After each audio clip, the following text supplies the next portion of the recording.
should you shoot in auto or manual mode? This is going to depend, again, on what you're doing. You might notice this trend when I talk about stuff where sometimes it depends on what you're doing. And it's because it depends on what you're doing.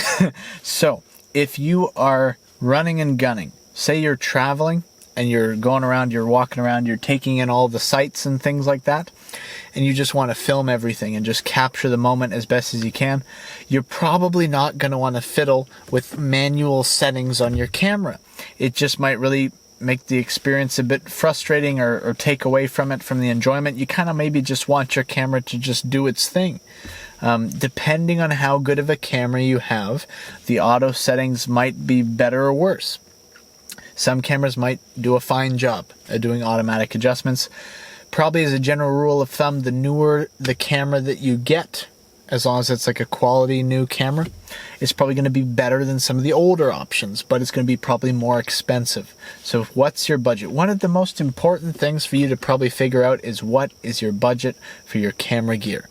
If you could figure that part out, that might make this a bit easier to tackle as an issue, right? So when it comes to doing your auto or manual stuff, if you're traveling, you're probably going to want a camera that has pretty decent auto settings and as decent stabilization as possible, whether it's IBIS, whether it's lens stabilization, whether it's a mix of the two, probably preferable if it's a mix of the two.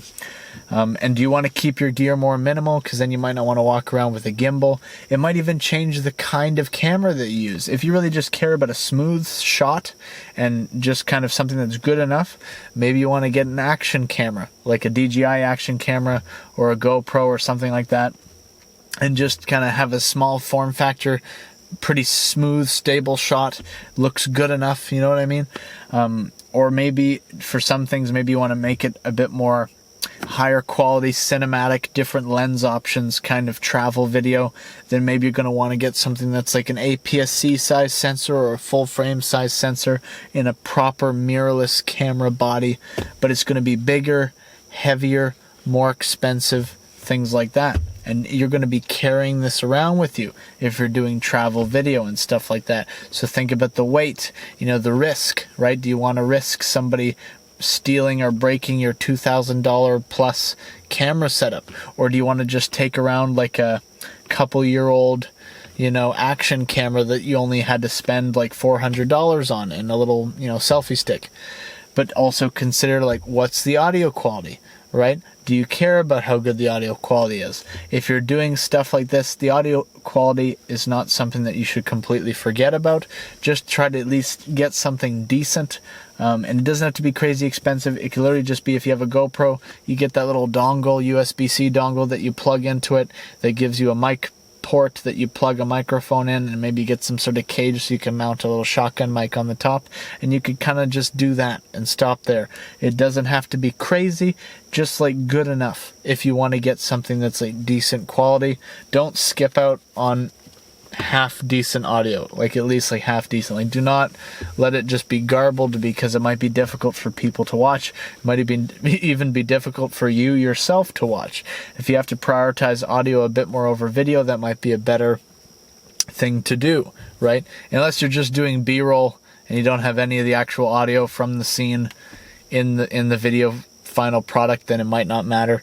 But in other cases, if you're vlogging and stuff, try to get something with decent audio quality, just as a general kind of thing, right?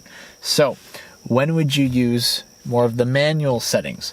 The more control you have over the environment that you're filming in, the more easy it is to use the manual settings. So when you're traveling, running around, doing stuff, you're busy, that's kind of when you want the camera to maybe do more of the work. When you're in the studio, when you're controlling your lighting setup, all of these other things, that's maybe when the manual mode makes the most sense, because you could gear in the settings to get, the exact desired effect.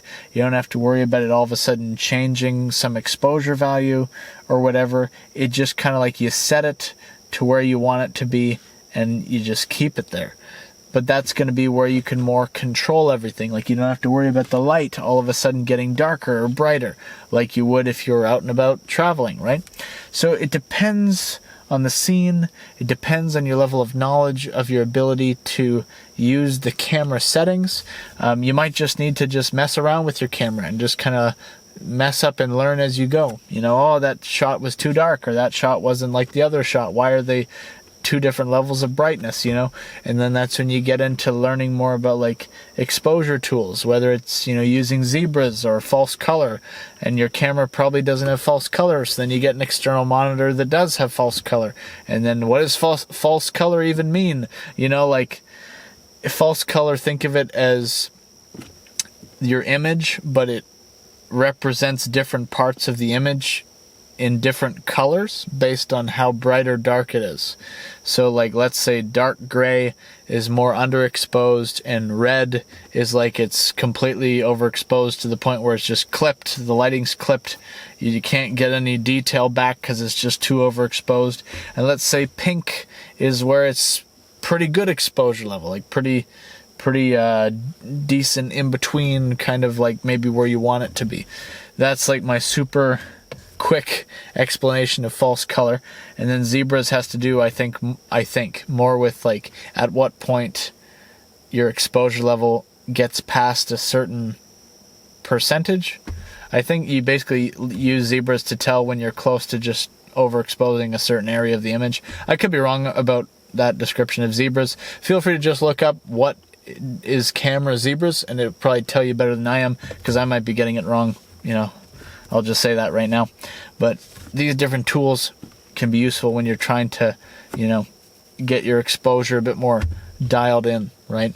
And think of exposure as how bright or dark the image is. The manual settings are going to give you the most control to specifically manipulate like your exposure and other factors of your image, whereas the auto settings, you're just kind of, for the most part, trusting it to do its thing and hopefully get it pretty good. To a degree, you might have a camera that lets you set certain settings to automatic, depending on how you have the settings geared in. Certain settings to automatic, and then certain settings to manual.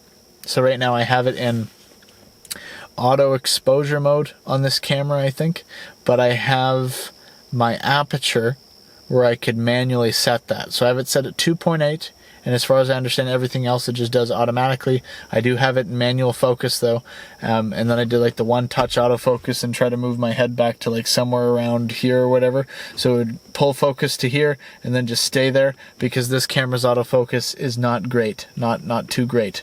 So anyway, that's an example of how you can maybe mix elements of automatic and manual depending on what you're doing. So does that more or less answer whether you should shoot in auto or manual mode? This might also be partly determined by your level of experience, but at least try to get comfortable with some of the manual settings, if not all of the manual settings, or at least enough of the manual settings, so like your aperture, shutter speed, and ISO, stuff like that. And try to maybe you don't have to get used to focusing manually, but if you do get used to focusing manually, that might be something that might be useful at some point in the future, especially if you start using vintage lenses that don't have any electronic capabilities. Something to maybe consider. So, if you have questions about cameras, I have a Skool Community, link in description. Feel free to join and ask the questions that you have about cameras. Thank you for watching, and have a good day.